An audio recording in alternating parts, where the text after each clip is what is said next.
Local, live, late breaking. This is KAMCs News at 6.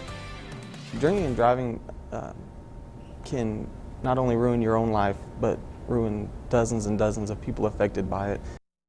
The countdown is on to the new year, but LPD is warning everyone to drive sober or get pulled over. It's good to see you again. I'm Lauren Motter. Brian has the night off. As those celebrations begin and the year comes to an end, many of us will be popping fireworks while law enforcement is cracking down on DWIs.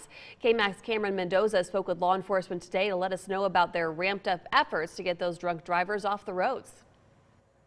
With the new year days away, LPD wants to make sure drivers understand the consequences and the risks that come with drunk driving. And even though LPD says numbers for the DWIs are down, they want to make sure drivers keep their awareness up.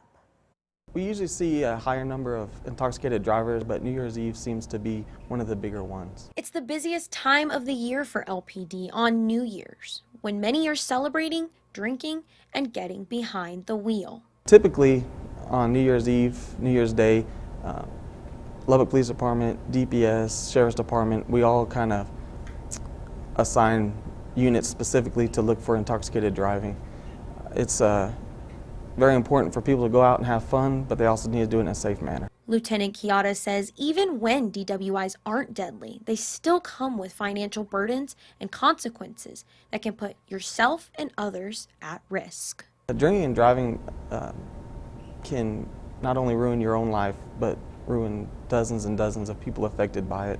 Whether it is you don't hurt anybody and you get arrested, it can be costly, or if, God forbid, you get into a crash and you hurt yourself or hurt someone else, or even kill someone else or yourself. Kiata says this year alone, alcohol-related crashes are down from recent years, and LPD wants to make sure it stays that way. So far, we're on track to have a few less alcohol-related crashes, but we're still within 20 or 30 from previous years, even going back to 2018. And if you had a few too many, think twice before getting behind the wheel. Even if you're embarrassed of the fact that you're so intoxicated you can't drive, go ahead and call that family member, friend, or whoever you can think of to get you a ride, as opposed to getting behind the wheel to drive. Lieutenant Kiata says using rideshare apps like Uber or Lyft, or even a local taxi service, are a great way to make sure you get home safe and don't start off the new year behind bars.